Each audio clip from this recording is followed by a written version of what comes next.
Um, Hello, everyone. Welcome. We're admitting folks now. My name is Vanessa Adams. I am a program coordinator with Kids Mental Health, Pierce County. I'm so excited to be here with Bridges Center for Grieving Children and with funding from Pierce County Human Services and a panel of incredible folks. I am going to go ahead and let them introduce themselves as we roll into today's Lunch and Learn. It is Grief Awareness Day, and I will turn it over to our Children's Grief Awareness Day, and I'll turn it over to our longtime expert, Lisa Duke. Hi, I am Lisa Duke, and just glad that you're able to join us today for this Lunch and Learn and the panelist panel to share with you. And I'm the program coordinator at Bridges Center for Grieving Children. Matt, you want to go next? I think before I introduce myself, I just wanted to offer a warm welcome to our entire audience and all our panelists. Thank you very much for taking some time out of your day today to talk about a very important issue to our community, to our children in our community, and to our families. November is Pediatric Grief Awareness Month. And today, the 21st, is Pediatric Grief Awareness Day. So it's no coincidence that we're meeting here today to discuss this very important topic. We are blessed to have a diverse panel of professionals and families that are here to talk about what we'll be addressing today. And we're going to take just a few minutes before we get to the panel, and I'll introduce them in a few minutes. Just to talk briefly and to introduce subject matter in a general sense. So do we have the PowerPoint ready to go? Yep, I can pull that up for you now, Matt. Okay, thank you.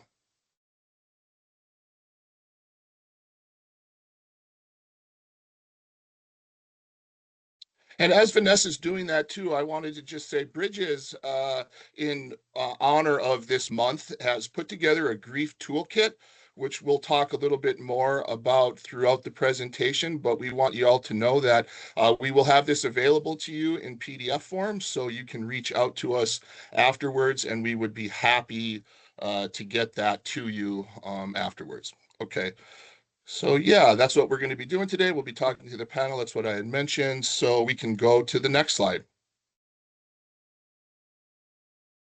Okay, Bridges Center for Grieving Children, where I work, is an organization that's been around since 1988. So we have been in the community for 36 years, serving children ages 4 to 18 who've experienced the death of a parent or a sibling in their lives. So what we do here is we offer support groups for these kids. We separate them by age and by type of loss. And then we have a team of facilitators, a very dedicated and big group of facilitators, some of which have been here for many years and some of which are new, that are passionate about the work that they do and bring their best selves twice a month. The frequency is twice a month for these groups to the kids that they are serving. Our focus is really on trying to bring and build community in the kids' lives because we feel that the grief process is best traversed in a communal experience. And we want that space to be safe for kids, so we work very diligently at making sure that's the case. There's a lot more to say about that, and we would be fine with talking more about this as time goes on, but as a means of introduction, that will suffice for now. Basically, the idea is support groups, peer community, a less intensive intervention than a counseling or therapeutic model, although we do employ elements of that as well. Okay, next slide, please. All right, so why do we have these conversations? And I think a good place to start here is with prevalence. So, according to a childhood bereavement estimation model that's done out of Judy's house in Aurora, Colorado, there's about 6 million children in the United States who will experience the death of a parent or sibling before the age of 18. And what that means for Washington State, and more specifically for us, is that 1 in 14 children will experience the death of a parent or sibling before the age of 18.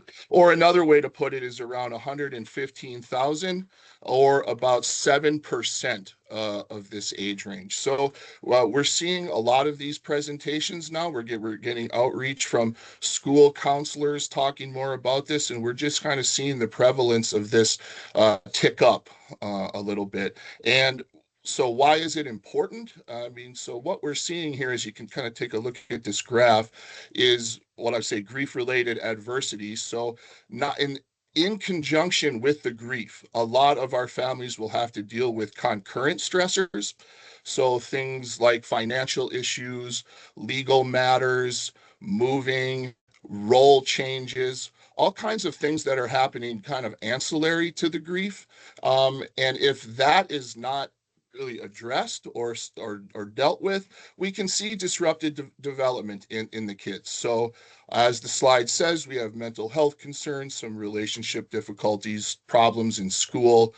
I may even add, we see kind of increases in suicidal ideation and substance use disorders. So we really are seeing the possibility of some real negative outcomes for our kids long term when grief isn't addressed or dealt with. Because what we've seen with grief often too is that when it's unresolved or undealt with, it does have a tendency to linger and to fester. So we'll see some of these like negative outcomes increase if that is the case.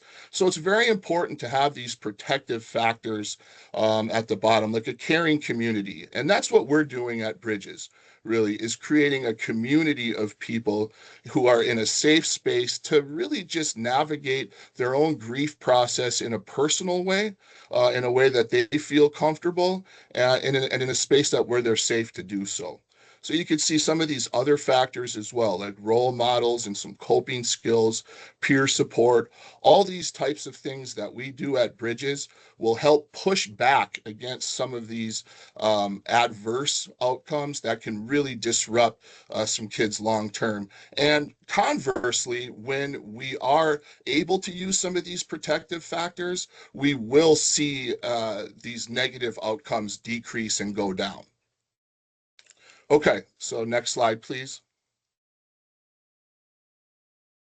All right, so with some introductions, and I think I've given a little bit of a brief one of myself. My name is Matt Ledeen. I am one of 2 family support coordinators here at Bridges Center for Grieving Children.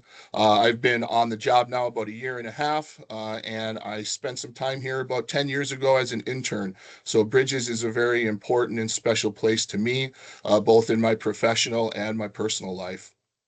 Next slide, please. Okay, so like I said earlier, we are really blessed to have a diverse group of panelists with us today. I'm going to just briefly introduce them. We have Matt Capwell, who's a licensed clinical social worker with our YES team under the Kids Mental Health Pierce County umbrella. We have Dr. Dave DeWine, who's a psychologist here at Mary Bridge Children's Hospital. And like Lisa said a little bit earlier, she herself is the program coordinator at Bridges Center for Grieving Children. And we have Kelsey Tafuna, who is a recent member and passed through our Bridges program over the last couple of years after a death in her family. So we are very blessed to have them. I don't think we have Sydney on right now, and that's okay. So we'll go with the 4 of us. And what this is going to look like. So we have a number of questions for our panelists. And what I'm going to do is I will direct these questions to a specific panelist, but I want to let all of you know that if you want to weigh in, if you have something that you feel like really needs to be said, please feel free to do so. I will give some space at the end of the question to allow for that. If all of you kind of want to jump in, that's fine. And then there will be some questions a little bit further down the list that will be for everyone. So when we get to those questions, then I'll just kind of open it up to everyone. Okay, so with that being said, we will begin. And the first question will be for Kelsey. Okay, so one of the things that we see with kids that can often present is really like a delayed emotional reaction. So we hear this quite a bit, is that in the first ensuing days and weeks after a death, it's the kids will kind of almost be expressionless sometimes. So the question is it normal for a child, or is it your experience for a child to be slow to express any emotions after the death? And that's for Kelsey first. Hi, thank you. Yep, my name's Kelsey, and I am here with my baby, Winnie, and she is kind of fussy, teething, and also has quite the cough. So I apologize if you're hearing background noise. Fine. So I lost my daughter Malia in 2022. She was 6 months old when she passed away of sudden unidentified infant death, which falls under the SIDS umbrella. So it's, you know, I'm still grieving. I'll never not be grieving. It's her loss is the biggest part of me and my identity at this point. And I think, and my husband would say that as well. And for my kids, I have a 8-year-old, almost 9-year-old Anna. She's in 3rd grade, and then I have Isabella, who's in preschool, and she's 4. So again, those of us who've unfortunately gone through this, I think when we think back on those times, you feel like you're almost blacked out. So I will try to recall as much as I can from 2022, and not that I can't remember. I just think you just go into a state of numbness. You go into, I think somehow it's like your brain's way of protecting itself, and I'm sure the other panelists can explain that a lot better than I can. And just a quick note, I think Sydney's having trouble getting into Teams. I don't know if the rest of the panel saw that. Oh, actually? No. And so my 4-year-old, who was 2 at the time, again, like for her age, it was appropriate that she didn't really, you know, exhibit any grief or, you know, sadness. For her, it was like, oh my gosh, all my family and all these people that love me are here, and what happened? Wait, what happened to my sister? Where's my sister? So but that's very age appropriate for a 2-year-old. And it was pretty interesting after that, as time went on, as she got older and her language skills developed more. She would actually come to us about, like, she would say, I saw Leela. She would have these like dreams about her sister, and still was very connected to her sister, although she was so young when Malia passed away. My other daughter, Anna, who I think some of the team knows, she was the one who would come to Bridges with me. She showed a lot of grief at the beginning. Right after her sister passed, she was sick, so she could very much understand what was going on. She was home when her sister passed, so we monitor how that might shake out as she gets older. We just surrounded her with the most support we could all give her. She's an incredibly intelligent and resilient kid. And I just think the support of everyone at her school, here at home, like my husband and I, although we were barely making it out of bed ourselves, we knew that we had to somehow make it through a day so that our kids kind of didn't have as many, I don't even know what to call it, maybe like repercussions from losing their sister, and then also their parents just being completely absent and not able to take care of them. And I, somewhere in my grief brain, in my devastation, depression, I knew that I had to appear semi-normal so that my kids would be able to not have like compounded trauma, I guess I would say. Yeah, so sorry, that was a long answer. Okay, thank you, Kelsey. Dr. DeWine, can you speak to that a little bit more about any kind of delays in emotional expression amongst grieving children? Yeah, I think the kind of thinking of it as delayed suggests there's a right timing. And so I think that's you know, I think grief is evolutionarily very important. It's a shock to the system. It stops us. It orients us to how the world is going to be when something so dramatically important is now gone. And so the you know, we can think about stages, but I think that it's really about, for any given kid or adult, it's going through a process from the shock, and when we're faced with shock, many people become numb. You know, there isn't language to describe it, and so you can see that that numbing for any age. But I think that's kind of an early orientation to the world just flipped upside down.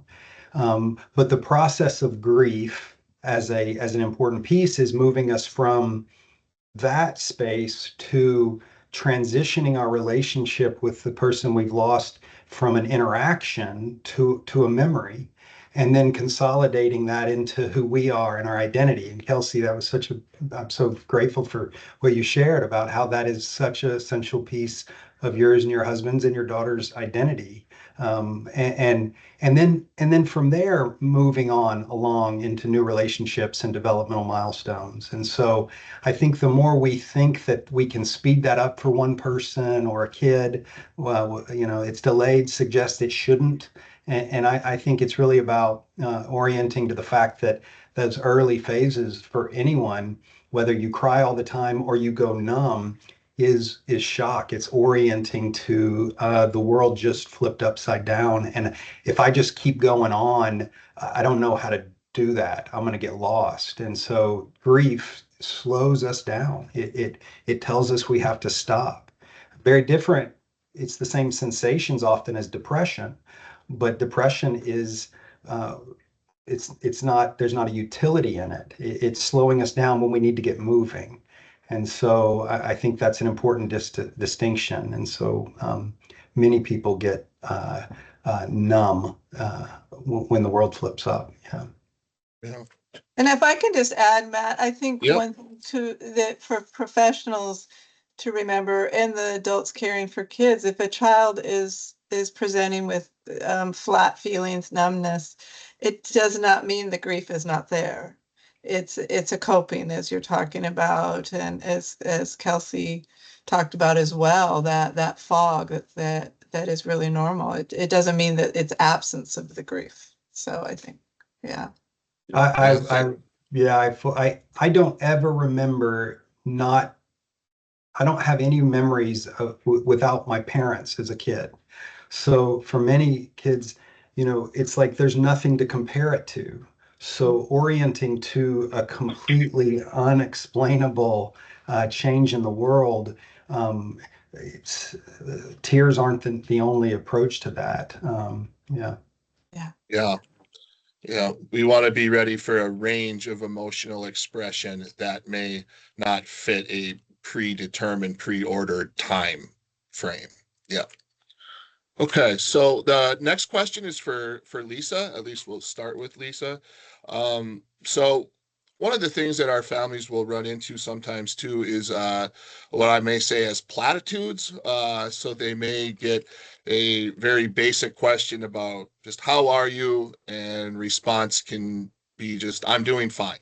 And we're kind of trying to look for some ways to maybe go beyond that. And kind of that's the question that's directed to you, Lisa, is how can we kind of move beyond the hi, how are you, I'm fine um, language? Sure, sure. Yeah. And so, I mean, it's really natural for a lot of us to have that greeting with others. And I have had family members at Bridges, if I have used that greeting, really turn to me and say, well, how do you think I'm doing? And so to move beyond that, because it can be awkward for any of us. We want to express care, but we're not sure how much or how to say or how to express that care. And so what I have found, and we talk about a fair amount at Bridges, is really more of the greeting of I'm really glad to see you.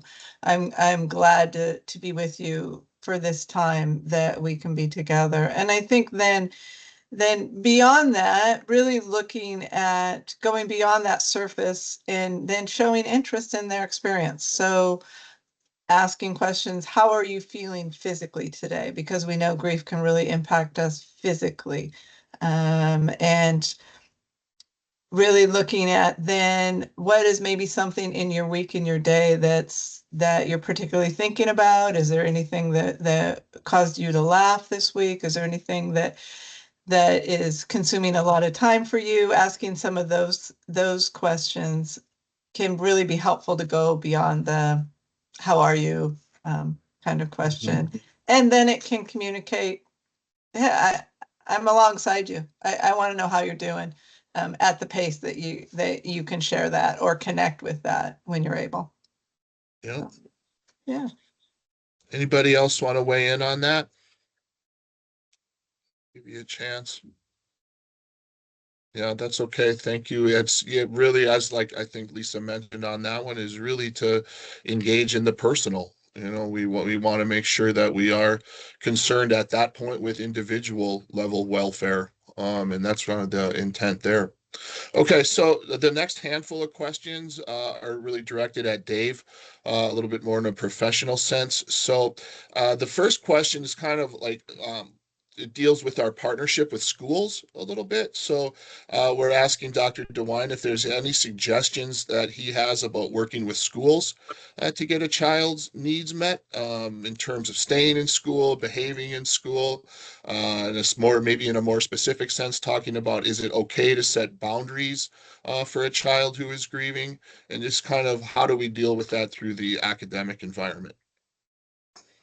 So I'll certainly ask Mac to also kind of step in. I think you probably have a lot more experience in active engagement in the schools. So I'll speak at it from kind of some of those questions about boundaries and kind of responsibilities and kind of day-to-day life stuff. I think so if we think about school, to me, when a kid is grieving, the question is, what is not going to school helping with? And I think that's where you have to kind of have a good sense or try to strive for a good sense of kind of what is the child trying to fix? What problem are they working on? And in those early days and months, often grown-ups, for all the right reasons, will be working on a very different problem when it's about school attendance than the kiddo may be working on in that moment.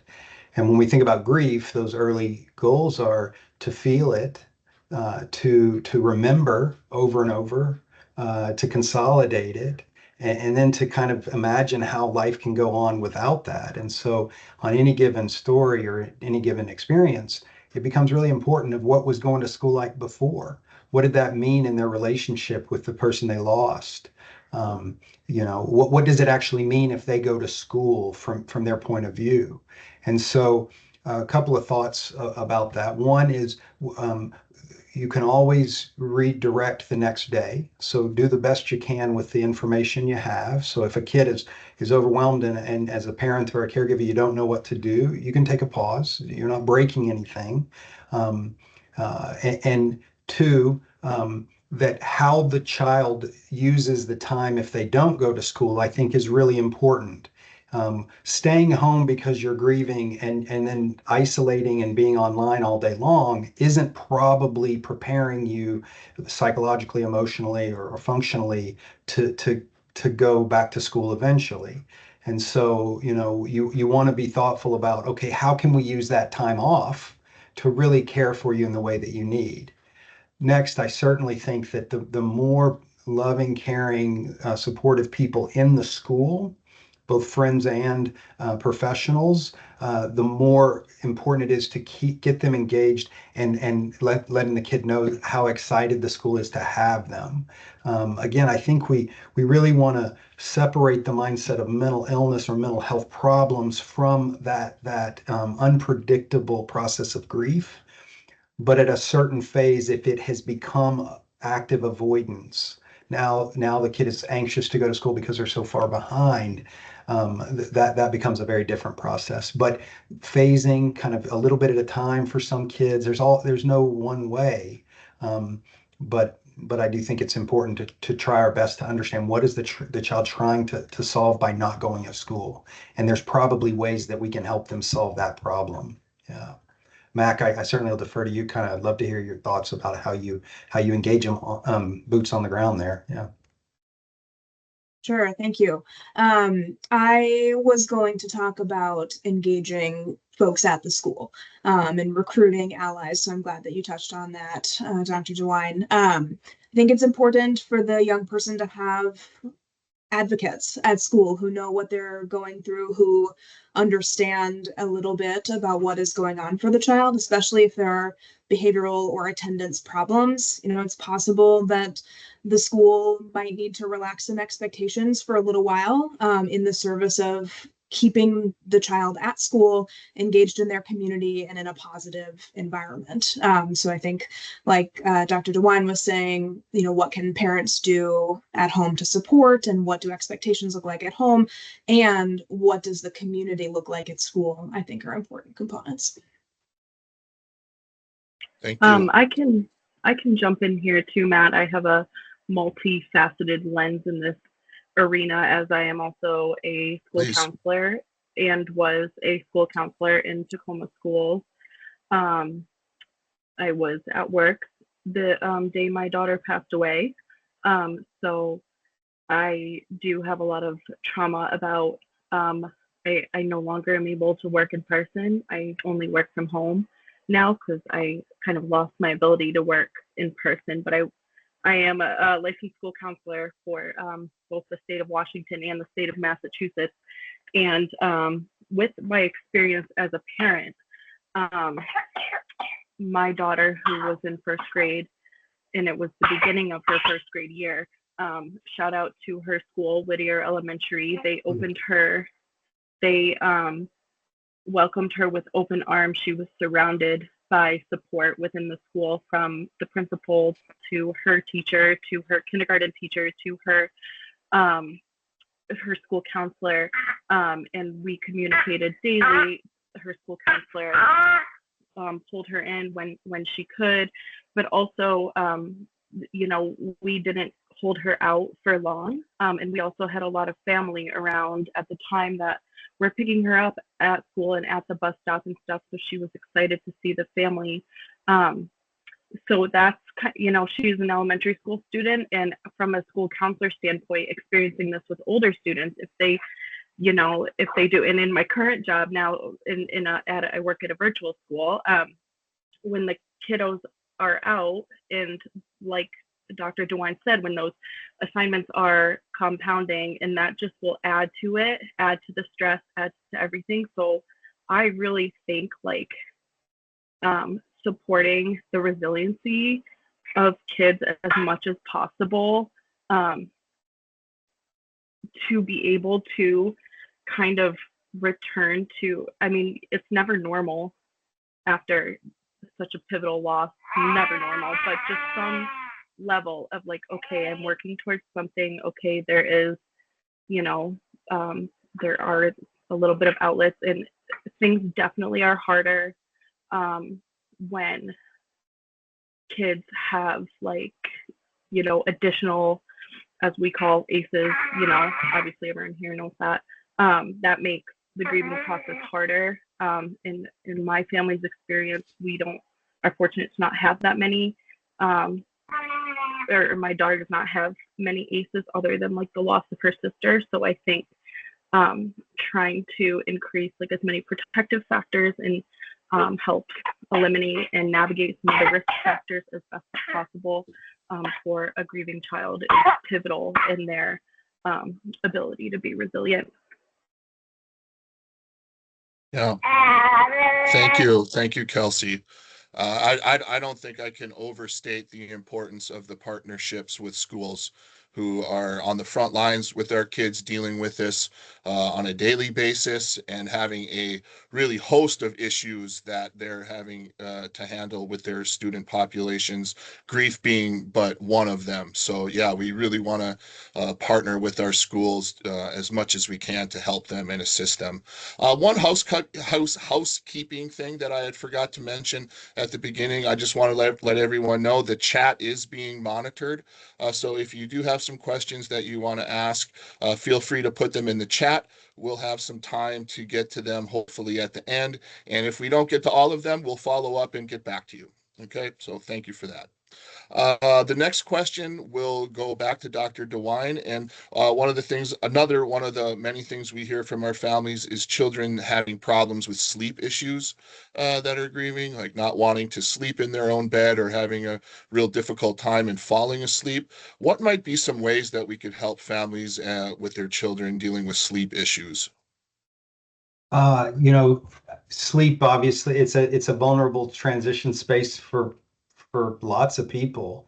It's kind of going from a place where you're during the day where we're focused outside of our bodies to being quiet and now more aware of what the signals inside our body are. And so it's really not uncommon for anxiety and discomfort, fear to rise for kids around bedtime.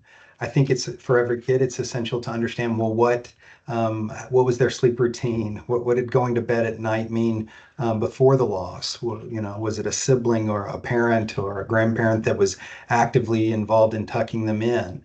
I think being very flexible is important, but at the same time recognizing that sleep is one of the fundamental pillars of managing and reducing the stress load on the body. And so I think it requires ideally parenting or supports to be flexible with the goal of maximizing sleep.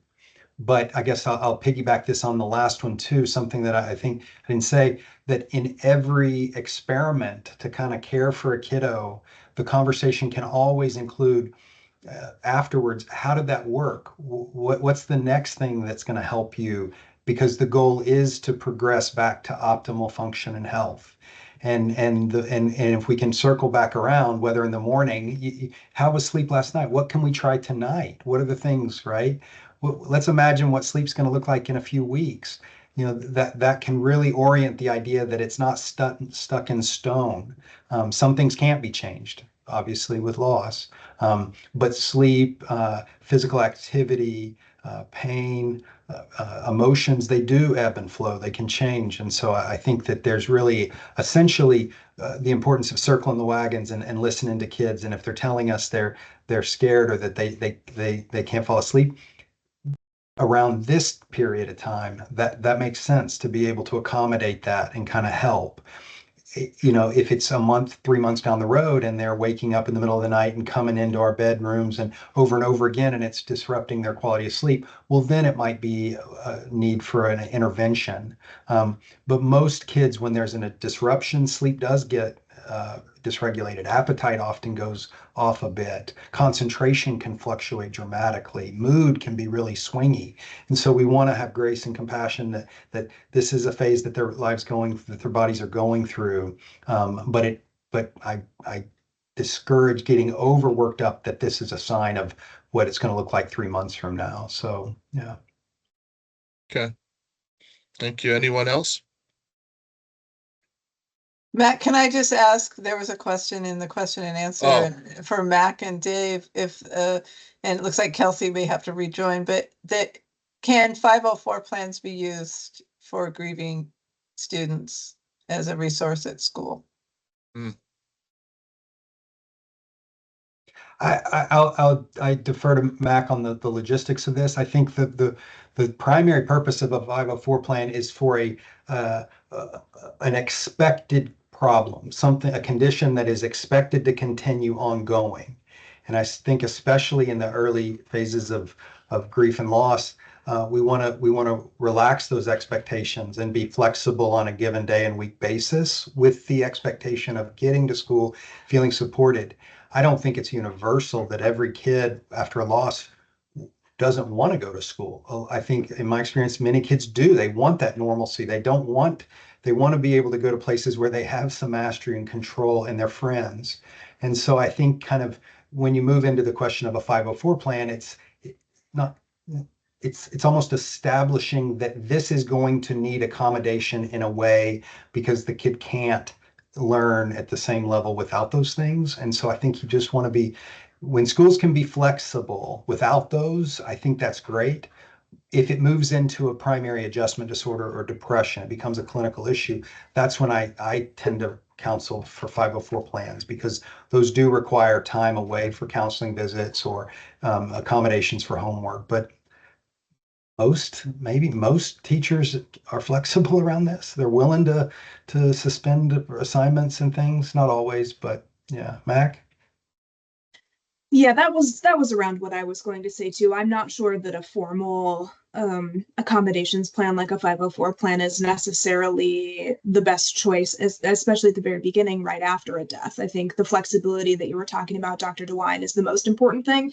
And possibly, if we're thinking about the immediate moments after a death, schools can be even more flexible if they're good partners or if we're able to form a good partnership for supporting the young person. They can maybe be even more flexible than they would be able to for something that's formalized and more rigid and would need to be ongoing for a longer period of time. So I would agree with Dr. DeWine that initially I think more of like an ad hoc support plan could be a great thing to support the student. And then if it turns into something that's longer and ongoing, that might be an appropriate time to consider a 504. Okay, thank you. So the next series of questions, and these are again directed to both Dr. DeWine and Mac, have to do with anxiety. So I'm going to lump probably three or four of these together. We'll have Mac talk a little bit about anxiety and social isolation in teens. But Dave first, basically the questions are panic attacks, separation anxiety, and how to maybe help children understand what they're going through or what they're experiencing with a panic attack or having a problem with separating from an adult. What are some ways that we might be able to help or address that situation? So I think clinically, when we're talking about grief from a clinical standpoint, that we do differentiate between what's described as uncomplicated grief, and that's the worst term ever, right? With complicated grief, and then traumatic grief. And complicated grief would suggest mixed feelings of safety and security with the person that you've lost. So maybe a parent who you loved, but also was maybe abusive at times. That's a complicated process. Those kids often have coexisting mental health problems before. So that's a very different and a smaller proportion, I think, than what we would describe as uncomplicated grief, which is the biological natural orientation to fundamental loss.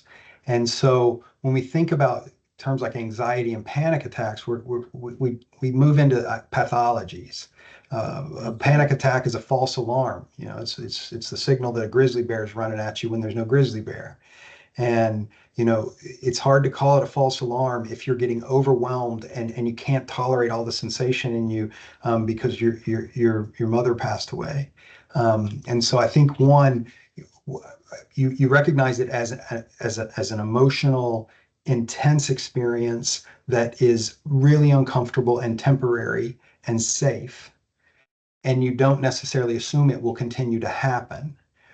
Panic disorder is when we make increasing efforts to avoid things that might set that off. And so that's when it becomes a pathology. They grow more and more panic or more anxiety. So first, I think that phase one of grief is feeling. It is, right, or numbing, but is intense feeling. And so I think the coaching and the care for kids is to let them know that they are having extremely uncomfortable, scary experiences, but they're safe and they're loved and they're cared for, and that they're not alone. And the more that can happen, you can tend to see that they'll process that differently. The other piece is that if the panic, the kind of emotional outburst is in being triggered by something that they ultimately need to be able to do down the road, going back when they calm down and problem solving about what kinds of things can they all do together to help them be more successful the next time. You want to orient kids to, it's going to change. You've got the care and the need, and we're going to move forward. And that, I think, really applies to uncomplicated grief. I hate the term, but uncomplicated grief. It gets a lot more tricky when a kid had already had pre-existing post-traumatic stress or a panic disorder or something like that. That has to defer to their mental health professional. Okay. Mac? Not a lot to add to that, except that I Okay. also commonly use the metaphor of a bear attack when I'm talking about panic and anxiety and false alarms. And so I'm glad that we're on the same page. Okay. Yeah, thank you for that. So I think, in the diligence of time, I kind of want to get to a couple of these that I think maybe may resonate with our audience quite a bit. So I'm going to ask for all. This is for all of you. And the theme here is kind of insensitive comments. So I think what we mean by this is a lot of well-intentioned, well-meaning individuals who are trying to say something to help, to assist, to comfort people in the grieving process, end up saying something that actually complicates the grieving process, or kind of hurts the person that you're talking to. Comments about getting over it and moving on, and you still have another child, and things along those lines. So the question is, maybe how do we help families maneuver through that? And maybe if some of you either want to take a crack at, what might be some better things to say to someone who's grieving. That's open for anyone. I can jump in real quick. Okay. I think what I have heard from families over and over is that it's this experience of this death in the family really often causes them to rethink who's really in their camp and who's really who they can turn to for that support. And so it may be a reset in some of their relationships. And so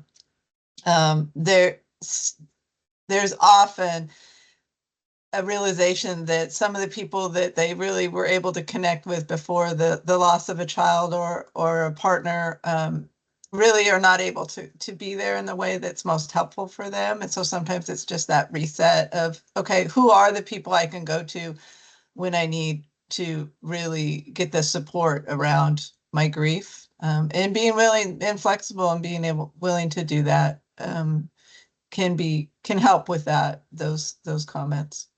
So Thank you. Yes, and I primarily work with young people, so I would most often hear something like this from a young person. And when I hear from a youth that they've received some insensitive comments, really the first place I start is saying, I'm so sorry that happened. That sounds really terrible. And really sort of joining with them in their experience of having received this hurtful comment, which can potentially feel even more hurtful if it was from someone that they had previously trusted or considered close, like what Lisa was saying. So I think from a supporting a young person perspective, really trying to join with them and experience that hurt as well initially before moving on to any type of problem solving, if that is even appropriate, is important as well. And sometimes really what folks want is just to share that they had a hurtful experience and they don't necessarily need to do anything about it.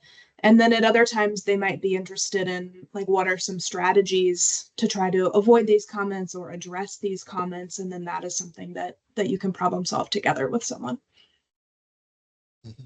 And I think giving language to that, we're not trying to fix grief. We're not trying to make it go away. That's just, it's not possible to do that. And often I think the comments that families will talk about are people who are wanting to wrap it up in a way. They may be well intended, but they're wanting to wrap up this horrible experience, these feelings that are very intense, especially initially, oftentimes, and really giving these families license to normalize it, that no one's going to fix this, and no one's going to make this go away. And so really finding those people that can understand that with them and be with them. Yeah, I agree. I think there is a space, if you know the person well, to ask them what do they wish the person would have said. It gives them a sense of kind of what they're seeking and looking. It doesn't repair. I definitely warn against anything that justifies or tries to explain why a person put their foot in their mouth. I think that goes nowhere. But I do think that the reaction the person has in a grief state to what a person says is probably a reflection of what they're needing or what they're seeking, and the person said the opposite. And then when it is opportune for other people, I mean, rule of thumb, don't give a grieving person advice unless they specifically ask you for it. We don't typically take advice unless we're asking for it in the first place. But that's an the range of what a person may be experiencing in the moment. All you need to know is is that you care and you're there. Yeah. Thank you. Yeah. And thank you for that. That's a very important part of the subject matter. And this question, I want to make sure I get to this. This to me is one of the more profound questions on this list, and it's one that I think about myself quite often. And I'm just going to read this one verbatim. How long will grief last? Families want to know this. How long is this going to take? How long is this grief journey going to be? And how can we help individuals see that they are making progress in their grief work? What are we looking for to see the progress, and how can we maybe respond to that question of how long is this going to take?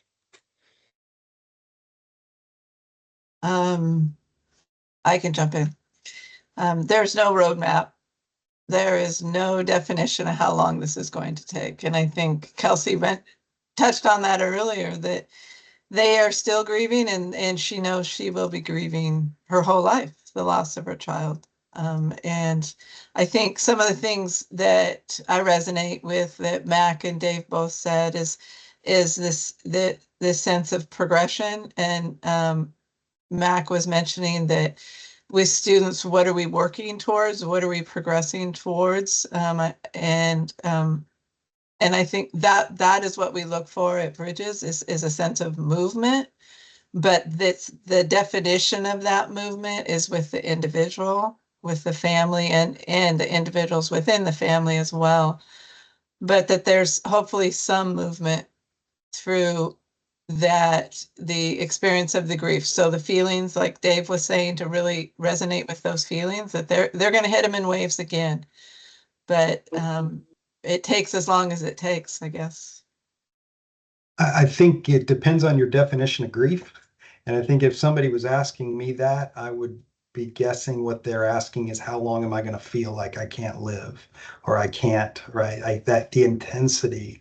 And I think when we recognize grief as a process of incorporating and integrating memories of a person into who we are, it means that we expand the painful and the joyful memories. And I don't think anybody that's lost anybody wouldn't look forward to the day they can sit with those joyful memories. And so I do think there's a process of imagining, well, what do you imagine your life will look like when you're not grieving? If a person is saying, I'll be able to get out of bed, then we can kind of, well, as a clinician, I would say, okay, where are you at with that today? Right. But yeah, the process of grieving is as much about allowing the body and the mind to integrate what we've lost so that we can add that to the next relationship, and we can celebrate it, the next milestone with that person inside of us. And so I think those questions come up when a person can't see, past the absolute dread. So. Mhm. And I think this is an opportunity to touch on how we think about grief culturally and how we think about death culturally, and questions like how long will this last, or insensitive comments from folks expecting or wanting to tie it up in a bow, like Lisa was saying, and have a finite ending, I think reflect that we in our culture don't really deal with grief and loss very well, and we don't talk about it regularly. It's often a topic that's avoided, and then when it comes for us, that can potentially make it harder for us to manage. It can make it harder for us to talk with our children about. And I think that thinking about grief and experiencing it ourselves can lead us to question, well, why is our culture that way? What can we do to help shift some of that culture so that when people are grieving a loss, they find more support and more folks who might understand like how to be helpful and how to talk about grief and death. Yeah, thank you for that, everyone. Progress and movement is certainly the emphasis, but as we see how that plays out, it's certainly going to be individualized and unique to the person. I think we have time for one more. Does that sound about right for everybody? I think we're getting near the end, but I think I'd like to kind of end with this question. It can be tempting sometimes for people dealing with grieving children and their families to kind of buffer, or I wouldn't say sugarcoat, but kind of try to phrase or talk about the death in a not very specific, or I wouldn't say not truthful, but maybe kind of withholding or not talking about everything with the death. So I guess the question is, why do we advise, and I might direct this towards Lisa, why do we advise telling children the truth about the death? Well, the hope is what children will do is they will find they're trying to make sense of what does not make sense. And adults are as well. But for children, they will most often find a reason to blame themselves, something that they did. Oftentimes they will go to when they can't make sense of this death in the family. And so by having adults in their life who are willing to have these honest conversations over and over, and most of the time, repeatedly, it gives the child the message that what they're going through is and that they have an adult to go to, that they can talk to, they can trust, they can talk about whatever is coming up for them. It allows that child to then have some options to understand the death, hopefully a little differently than if there isn't information, then a child will often turn internal and blame themselves for the death, for the loss. And I would add to that, oftentimes adults are trying to take away guilty feelings because kids will often respond feeling guilt for the death. We can't take away those feelings. That doesn't work for us to try and take it away, to tell a child, don't feel guilty. But if we give them honest information about the death, that gives them more content for them to understand, hopefully eventually, and put it in to a place of understanding that it's not about something they did to cause it. So that is just really crucial. What children need are adults they can trust, that they can go to again and again and talk about what's coming up for them with the death. Yeah, I wholeheartedly agree. In fact, I think the words obviously are important, but they're not as important as the fact that somebody is willing to be with them in a situation that no one on earth would want to be in. And, the most important conversations in life are never comfortable. And I think the other piece to Lisa's point is that the grown-up is then modeling, I can listen, we can talk about painful things. There's nothing off limits to come to me with. And so you don't have to say that. But if you're literally being honest at the developmentally appropriate level, and then tolerate being present when the kid hurts. And I think that more than anything else tells them they're not alone. But I agree with Lisa that when you don't talk about something, you're setting a standard and an expectation, which is we don't talk about this.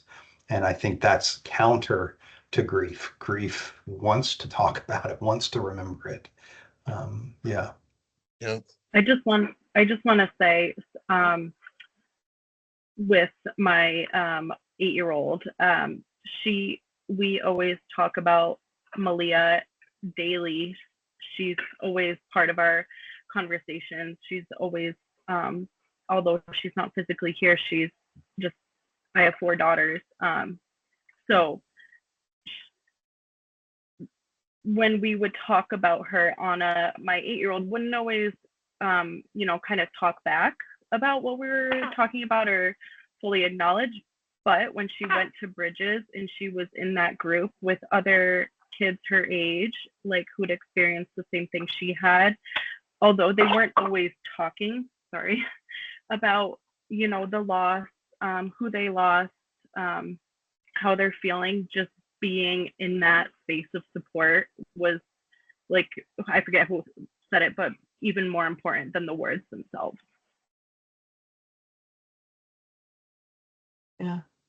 Right. And I was thinking also about the trust component, like Lisa referenced, you referenced at the end of what you said. I think it's important for adults to establish and maintain trust with the young people that they're there to support, so that, like Dr. DeWine was saying, the youth knows that they have an adult who is there, who can hold them, who can support them and understand and tolerate all of the feelings that they're going through. And I think that it takes a step towards reducing the power differential between adults and children, which can impact children's ability to connect with their parents if they feel like they don't have a lot of power within their relationship and the adult makes these decisions for them. I think it can work to address some of those dynamics in a really healing way. Matt, I wanted to mention real quick that Sydney Yeah. is on and she was able to get on. I'm so sorry, Sydney, I didn't see that. Anything that you would like to add? Any thoughts, Sydney, that are coming up for you? Thoughts that are coming up for me are when you're talking about like the kids grieving and like what to do with sleep and stuff, and it's been like a little over 2 years for me now, but I did not let my son, who was 4 at the time, sleep in my bed. Like he just kept wanting to sleep in my bed. I wasn't sleeping, I wasn't eating, like I just needed space. I needed the downtime at night, and he just kept wanting to come in my room. And I'm just like talking about it right now and hearing, I'm like having massive guilt that I didn't let him sleep in my bed, because that's like what he needed, but it's not what I could handle at that time. And I think that's a think- really good point, Sydney. I'm sorry, Kelsey, to interrupt. Yeah. Just a No, really I good was just point, gonna that say- balance. Yeah, go ahead. Yeah, that balance, but there's Sydney, as you know, there's no rule book or playbook or roadmap for us, and however we have to handle the moment, we handle it. And I think, that's one little area, but the love and support that our kids get, despite everything else we're going through, I think will stay with them so much longer. Everything is hard. And I think we can only do what we can do. And Yeah, as what we exactly. can do changes, we can always go back and name that. And I think that's the other piece of why, the more support a family has around it that is accessible and utilizable and in the schools, the more it does allow for, kids to be cared for and parents to be cared for, because it's not like you can compartmentalize one thing. You can't, I don't know how people put the airplane mask on themselves. Like it's just the rules don't apply. It's not mental illness. It is the world just flipped upside down. Yeah. Yeah, and I think what I often hear when I talk to parents about showing up and really modeling that morning for their kids, often they'll say, but it's going to be messy. It's not going to look like exactly how I want it to look. And it is messy. That's what kids need to see. And your authentic parenting is what's really, really what they need in that moment. And there are a lot of people sending you some love and thoughts, Sydney, because they know how hard it is for both of you to parent through this. So, Right. And I'm thinking about, what were you able to provide for your son because you needed that time for yourself, but what did that enable you to give to him in those other times? So I think that we make the choices we have to make. yep. Yeah. Yes, Mac. So true. Okay. And it's just kind of in the acknowledgement towards time. Vanessa, if you wouldn't mind going back to the end of the PowerPoint, but as she's doing that, I really just wanted to give a very heartfelt thank you to all of our panelists today. Thank you to Sydney and Kelsey for humanizing grief for us today, for seeing the human element to it. Thank you to Lisa and Mac and Dave for bringing their perspectives to the discussion as from a professional capacity. I think if we do, okay. Yeah, there's the slide before that, maybe, Vanessa, can we? I'll briefly say, oh, one more, even before that.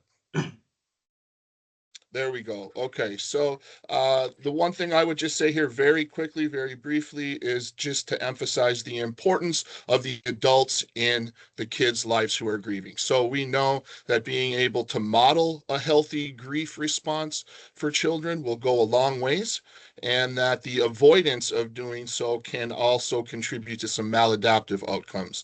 So it's important for us to take care of ourselves as we grieve, for that reason, but also for the kids in our lives who are looking for how to do that themselves. Okay, and then next slide briefly. So like I had mentioned at the beginning of the presentation, we do have a toolkit that we have got today. We're very excited about this. So if you would like a copy of this, we can send it to you in PDF style. It has some ideas about activities and things that you can do to employ each of the grief tasks that kids will face. So feel free to reach out to us. We can get that to you in a timely fashion. And then last slide, please. And then this is us, Bridges Center for Grieving Children. Lisa, myself, and Aaliyah are the staff, and there's some contact information there to feel free to reach out to us this way, and we will assist you in whatever we can. Okay, so I think if it's on me, I can close it up by just saying thank you to all of you for taking part in this Lunch and Learn, for recognizing where we are in the calendar year, for recognizing pediatric grief, and for all the efforts that you employ both as parents and as professionals in support of healthy kids, healthy families, and healthy communities. Thank you to everyone. I can give it back to Vanessa if that's the next step. Yeah. Great, thank you. Yeah, absolutely. Just thank you everyone for attending. Kids Mental Health Pierce County is so grateful to have such great and close collaborative partnerships with so many folks. And it's really just a reminder that when our community is stronger, our families are stronger, our young folks are stronger, and we can get through things that don't look the same, but together we can get through them together. I just want to thank the panelists for showing up and being vulnerable. Really just acknowledge that the world is really hard and it doesn't have to be hard alone. And so grateful to the community that we've built and continue to build, to love and care about one another in hard spaces. So thank you everyone for being here. Thank you, Bridges team. Appreciate and value you so much. And these conversations are continued conversations. The toolkit is one piece of the conversation. There are so many more trainings, conversations, panels. Just appreciate all the expertise in the community to keep building and sharing with one another. So take care of one another and take care of yourselves. Have a great day. Thank you.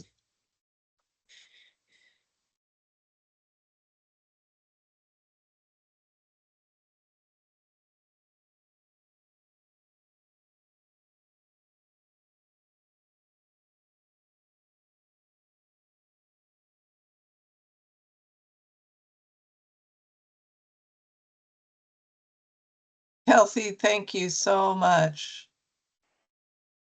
Oh, you're welcome. Am I supposed to log off? Well, you can log off, but I just want to take the Okay. chance to thank you since Yeah. I can see your face, and I will do the same with Sydney, but just your vulnerability, I think really made that panel really more powerful. It's great to have Mac and Dave to, really bring some experience, but thank you for your vulnerability. It was a Oh. gift. It was a gift. Yeah, no problem. Anytime, Lisa. I feel like I got my face like changed as the hour went on. I started out like, okay, I can do this, and then I was just like, yeah. But no, thank you guys for anytime. I'm happy to, if I can Thank help you. others. Yeah. It's important to me as at the stage of being a grieving mom. So Yeah. Well, I think we'll do more, so that'll be good. We'll keep doing this together. That'd be great. oh, And Kelsey, Yeah, it was sounds nice to good. meet you. It was nice to meet you, Kelsey. And I also have a Massachusetts connection as well. So, Yay. nice to connect over that. Awesome. Oh, yeah. Yeah, thank you. Yeah, it's still very, very, very difficult, but Yeah. but I will say, the blessing of welcoming baby Winnie has really kind of pushed me into healing.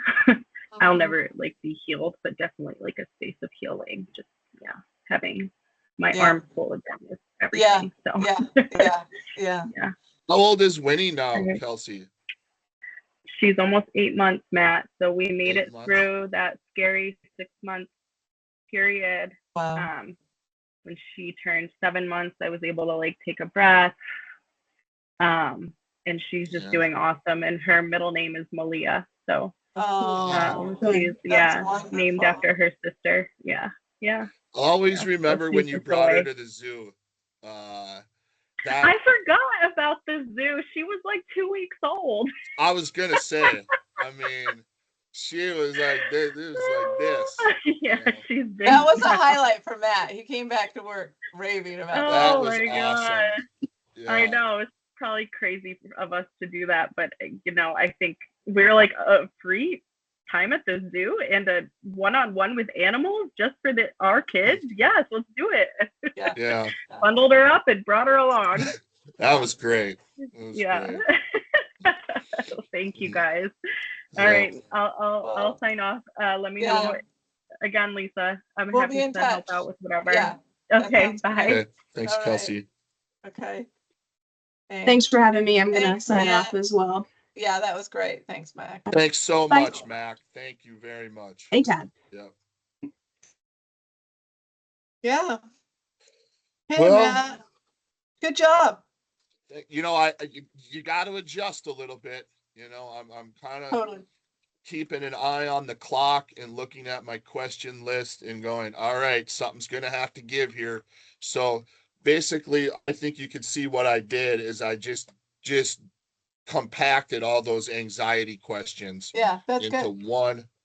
And then, I don't think we really, now that I look at this, I don't think we did really skip any of this. No. It's just the holidays. Just the holidays. The holidays. Yeah. Yeah.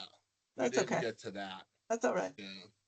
and I'm glad Sydney was able to. I did not see. So at like 12:02, when Vanessa was talking and about to introduce me and get it over to me, Sydney called on the phone. So I Oh, couldn't, I could not answer it. I didn't know yeah. what was going on, but I didn't see her hop on either. But I'm really glad that she got at least a couple minutes at the end to talk. Well, that was all Vanessa. Vanessa Teams messaged me and said, "Hey, she's on. Can you include her?" And I didn't know she was on because I didn't see her name, but I was emailing her during it and trying to say, "Keep trying, keep trying." So, but I Okay. just hadn't seen her join. So that was Vanessa catching that.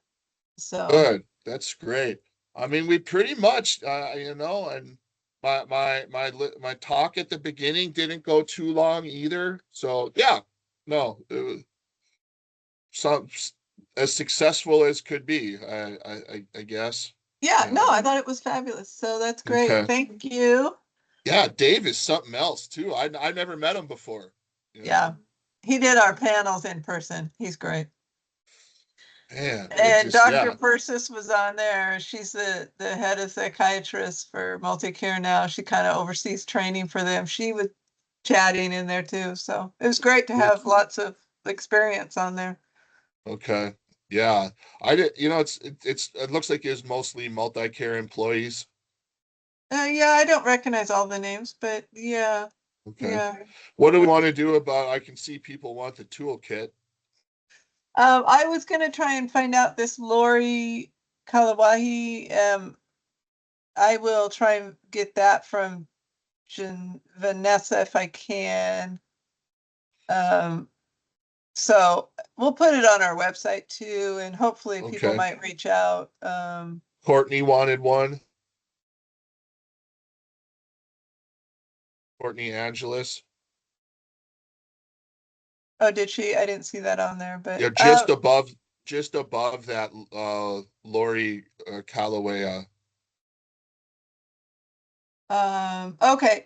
What Jasmine Gregory reached out already, and she wants to make it available to all the Marybridge teams, so we'll do that. Okay. All right. All right. Yeah, so I'll work with Jasmine on getting that there, and then we'll get the All right. PDF on the website. So Okay. All right. Well, that's down. So that was good. yeah, I'm gonna do a couple things here over the next couple hours, and then I'm going home. Okay.